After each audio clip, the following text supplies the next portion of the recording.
Morning everybody, this is Phil Beckwith, the professional painter and decorator. Now, backed by popular demand, that's what I'm going to say, backed by popular demand. Jono's Aqua Guard. You've seen the thumbnail. We've done Aqua Guard before. We've touched on Aqua Guard before and it's in that playlist of testing paints out. But I'm coming back to meet Dave the Door. If you've not met Dave the Door on previous videos, we've got Doris just there and we've got Dave. I don't know whether it's the subservient, is that the word I want? Subservient husband of Doris? I'm not sure, but henpecked could be. Dave the Door. Dave the Door I've acquired off a job from a lovely customer that had got it in her back outbuildings. It's previously been glossers, literally over this could be 80 years old, this door, and I'm not saying I wanted to get my hands on it, but with it being old paintwork, I wanted a door that was properly oil-based paints. And my plan is this will get a few more paints of what we're testing, and then eventually I'll do a burning off video. Can't be any simpler than that. Burn it off, because there's a lot of people who don't know how to burn off a door. There is a way of burning off a door. Well, anyway, this has all been sanded down. I've used the cordless sander, which you've seen on a previous video.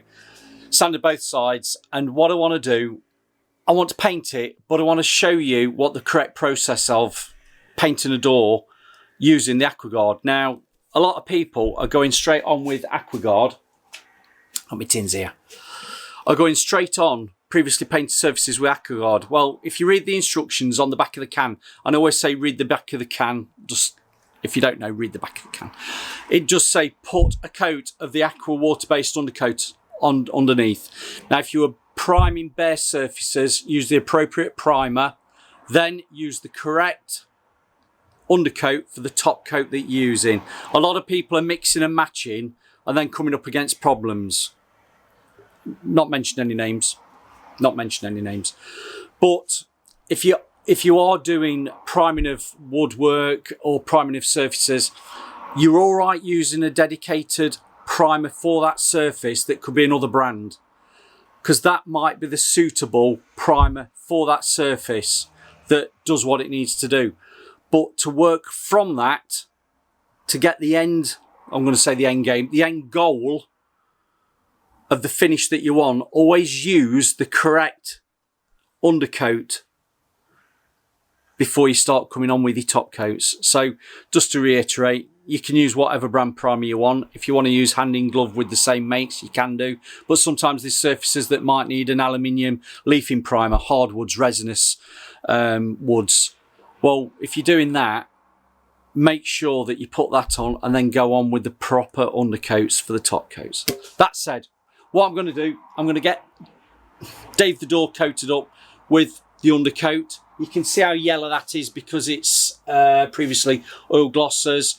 You won't see me do that. I'll get it coated up, and then I'll come back to you and let's talk about the Aqua Guard. But we're doing this properly today. Undercoat, 2 top coat finishes, and let's see what it looks like. Right, we're about ready to go. I've got my paint out. I'm not going to show you painting the door with undercoat, but what I do want to say is this was sanded down, it's been dusted off, and I'm going to go over with a tack rag. Now, if you don't know what a tack rag is, a tack rag's, I can remember when we were at college, it's a piece of fabric-y cloth, this looks like muslin, and impregnated with a drying off, I'd say like a drying off stickiness, like if you've got varnish. I'm not sure what they actually put in it, but there's something sticky on there that you can wipe over the surface and just get any last residue of fine dust. Once you've gone over it, because there's multiple sides, you fold that over onto itself and away you go with another. So by the time you've used that, you're probably 20-30 times. It's reusable, and then you throw it away once it's been fully used up. So that's a tack rag. Right, I'm going to start painting and I will see you in a little while. Now, the undercoat, it is, I'll just tell you, it's water-based. It's low odor water-based technology, excellent application and finish, quick drying. Now, quick drying to me would be half an hour and recoating an hour. It's not. It's 4 to 6 hours recoat time, but you will find this has probably gone off within 30 minutes to an hour. So it will be touch dry. In a private environment, residential environments, Mrs. Smith's house, at least they're not going to get covered in it because it's still wet for like 3, 4, 5 hours at a time. So let's crack on with painting, and I'll see you in 5 hours. Just quickly, because I like to interact once I've got a coat on, I have to say application of that is dead easy. I'm using the Knorr Heritage brush that you've seen me review on other videos. Really nice brush. People keep asking me, you get those from Paint Monster. If you Google them, you'll probably see where to get those from. But application wise, that goes really nice and it flows out really well.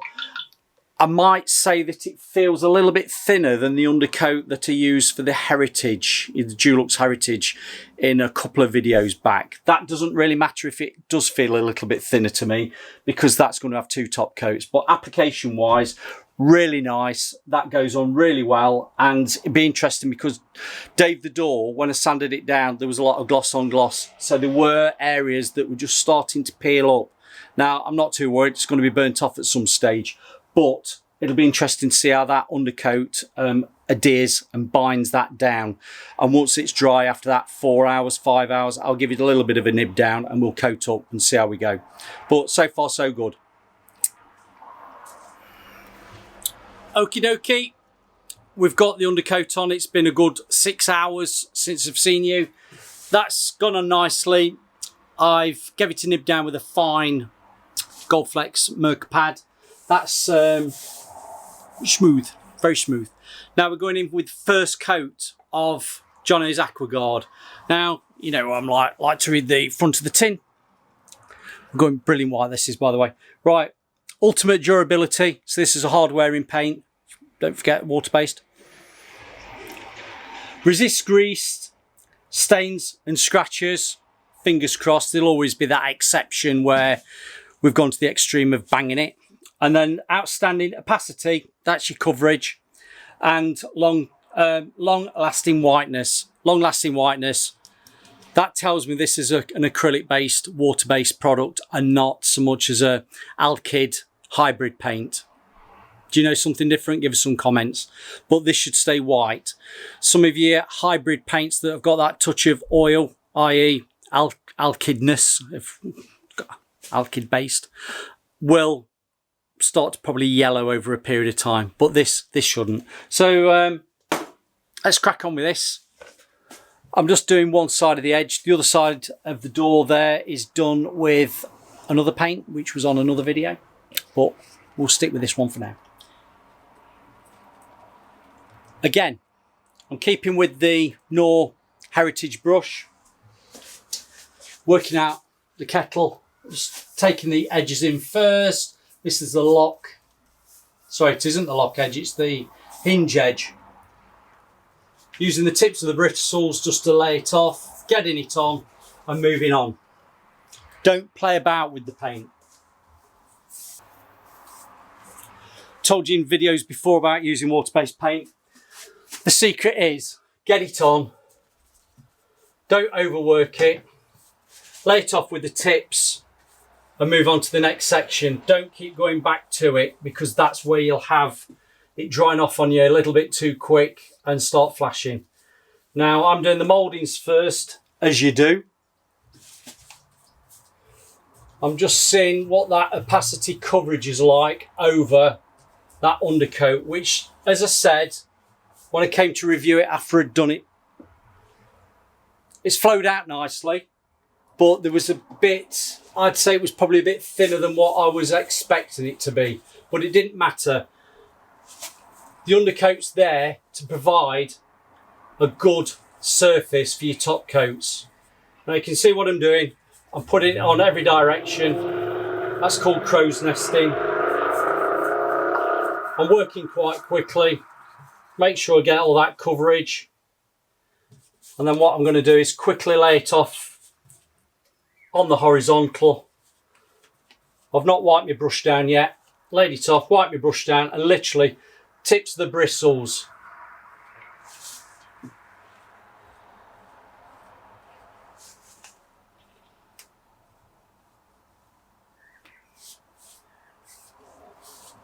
side of your brush, knock off any fat edges which are on the flats. Are you with me? Right, I'm going to speed this up now, finish the whole door. I'm going to let it dry. I'm going to come back tomorrow, give it another coat, and then we'll see what my thoughts are with 2 coats. So enjoy.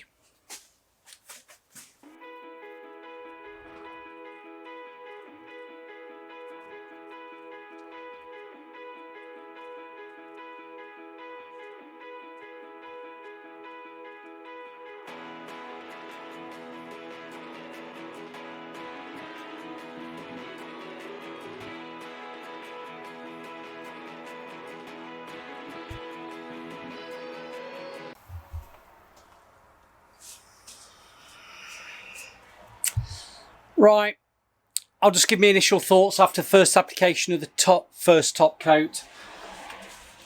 That went on nicely.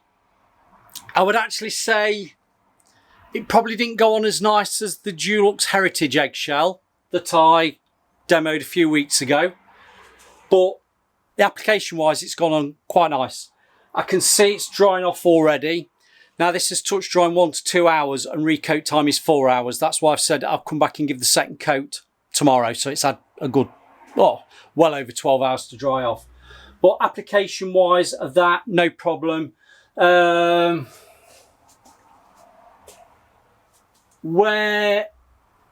I'd got a little bit of peeling paint from the old gloss surfaces that I'd obviously put the undercoat on. After nibbing down, I'm not seeing any of those rising up, so we've probably addressed that situation. And then I'm just looking for any runs. No, I don't think I've got any runs. I must have just done it right this time. That's going off already. So see you tomorrow and we'll see what that's like dry. We'll give it a second top coat and let's give a bit of review. But so far so good. Nice paint.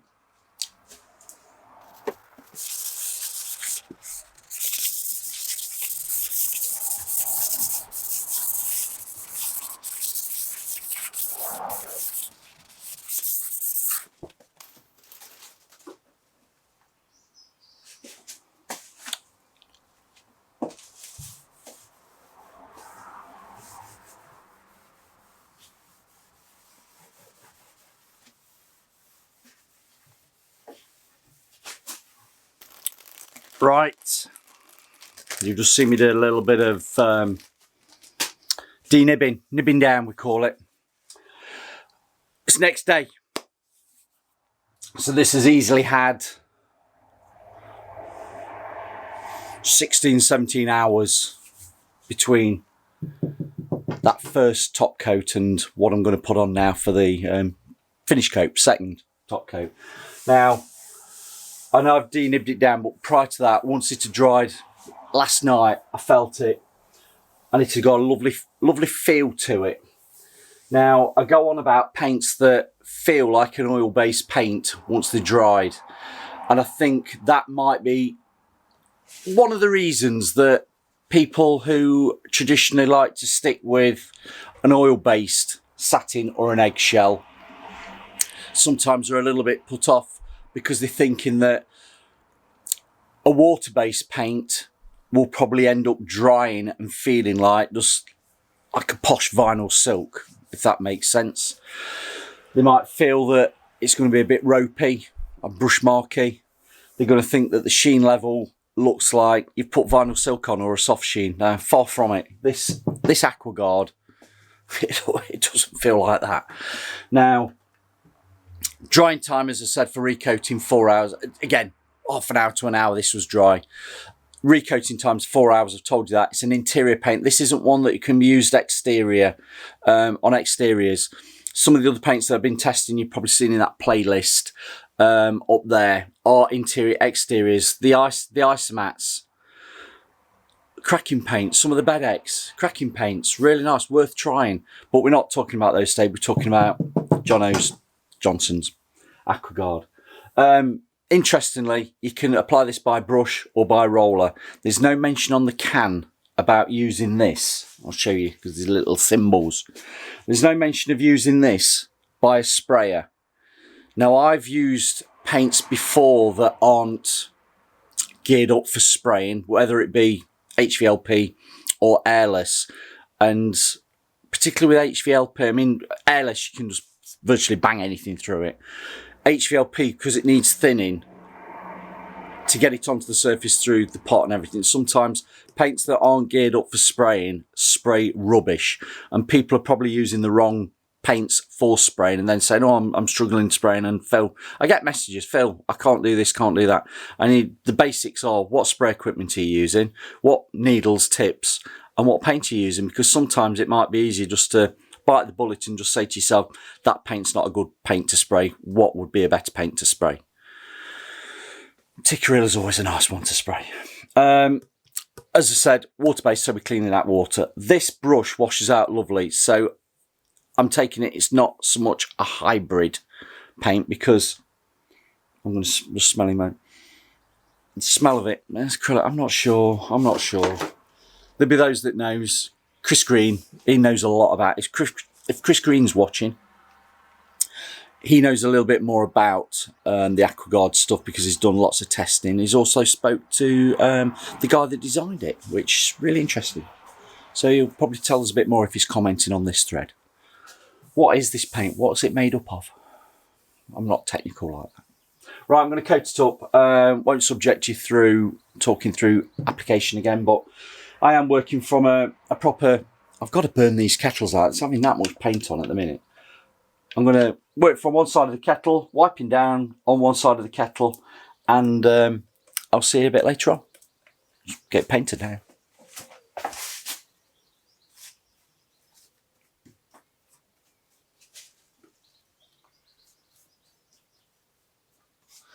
You noticed how white it is? It's a lovely white.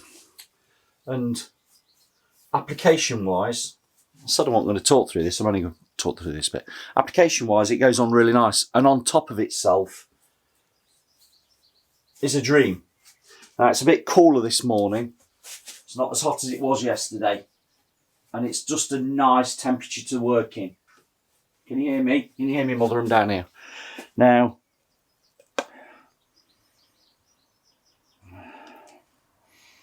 I'd say that's got a proper acrylic smell to it, proper water-based.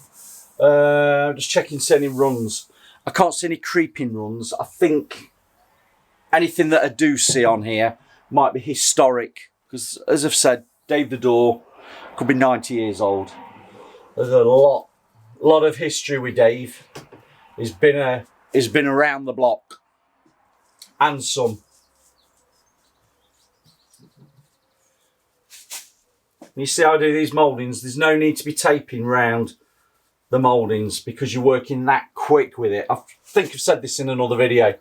You're working that quick with it. It's not going to affect the finish on the door. Again, I'm just applying crow's nest in it, getting it on as quick as I possibly can, and then we're laying off. And you lay off with the tips of the bristles with a brush that's been wiped down, because you don't want to be adding any more paint to it. Right, just going in for the kill, as we say. Right, working quick.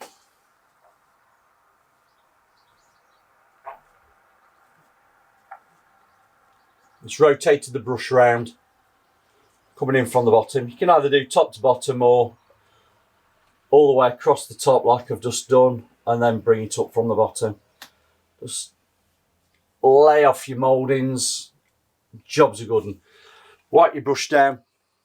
Just heel of the brush with the bristles. Just knock off that fatty edge. That's all you need to do. No need for tape, and then you're good to go for coming around the tops. Right. So let me crack on, finish this off. Once this is dry, we'll give the conflab conclusion roundup.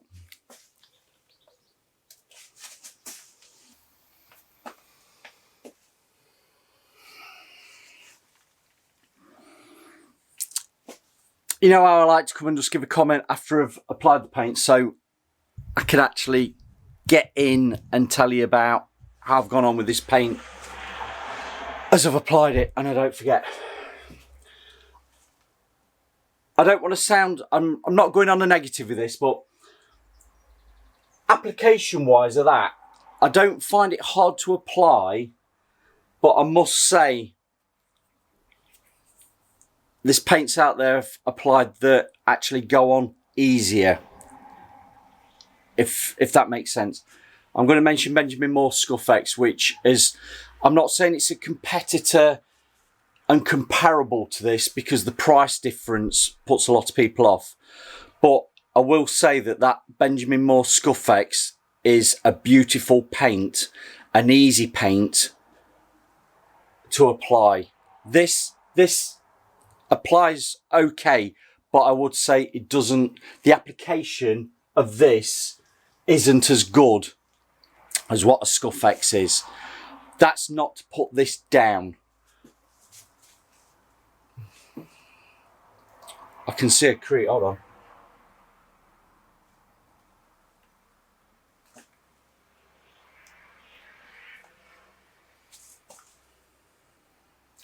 Could just see a creep there. Now, whether that's because I crow's nested it and laid it off one way and then the other, and I just missed an area that's creeping, maybe.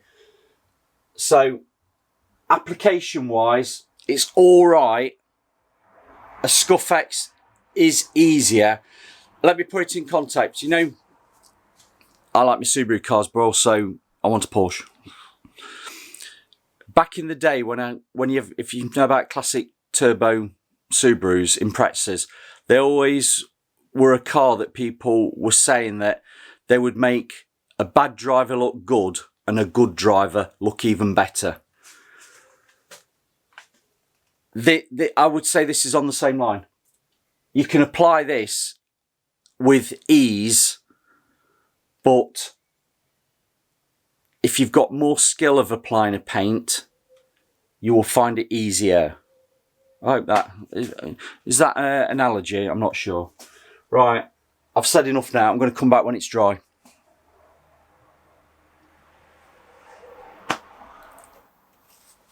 Right, my followers, let's get a bit of a conclusion roundup on what this paint's like now it's dry.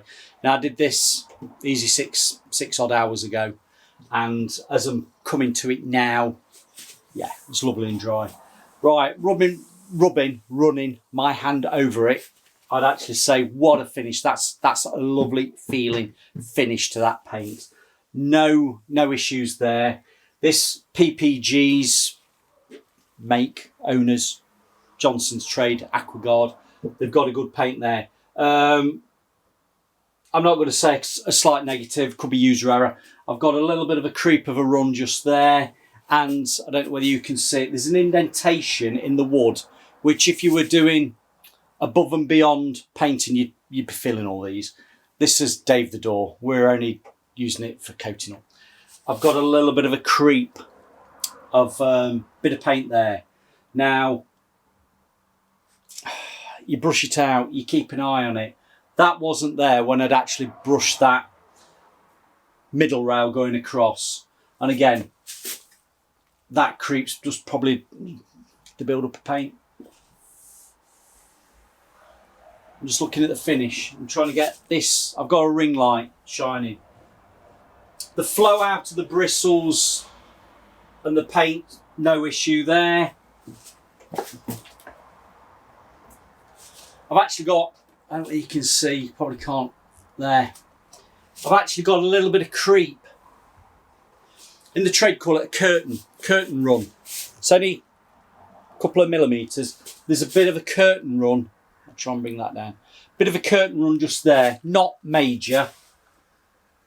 But even so, there's a run there.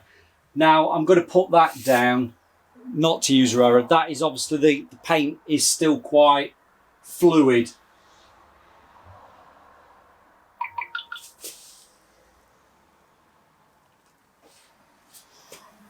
Yeah, I don't.